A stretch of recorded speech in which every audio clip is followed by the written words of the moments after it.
வாழ நினைத்தால் வாழலாம் வழியாய் இல்லை பூமியில். இந்த பாடல் வரிகளை கவிஞர் கண்ணதாசன் எழுதியிருப்பார். ஆனால் நாம் வாழும் வாழ்க்கை பிறர் போற்றும்படி இருக்க வேண்டும். இல்லையெனில் முடிந்த அளவு நாம் வாழும் வாழ்க்கை மற்றவர்களுக்கு இடையூறு இல்லாமல் பார்த்து கொள்ள வேண்டும். தனக்குரிய ஒருவேளை உணவை கூட தேடிக்கொள்ள தெரியாத மனிதர்கள் நம் தேசத்தில் இன்னும் வாழ்ந்து கொண்டுதான் இருக்கிறார்கள். இதற்கு பின்பு இருக்கும் அரசியலுக்குள் நான் செல்லவில்லை. ஆனால் இங்கே இந்த இளைஞர் மாற்றுத்திறனாளியாக இருந்தாலும் யாருடைய எதிர்பார்ப்பும் இல்லாமல் தனக்கு கிடைத்த வேலையை அன்பாக ரசித்து வேலை செய்கிறார். அது மட்டும் இல்லாமல் வாடிக்கையாளர்களுக்கு பணிவன்புடன் சேவையாற்றும் அவரது செயல் நம்மளை பிரமிக்க வைக்கிறது.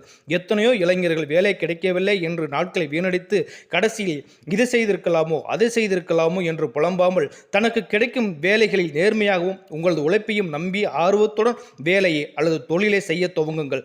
அதுவே உங்கள் வாழ்க்கையின் திருப்பு முனையாகவும் அமையலாம். இந்த இளைஞர் ரோல் மாடலாக எடுத்துக்கொண்டாலும் நன்றி. நன்மையே நண்பர்களே, நன்றி.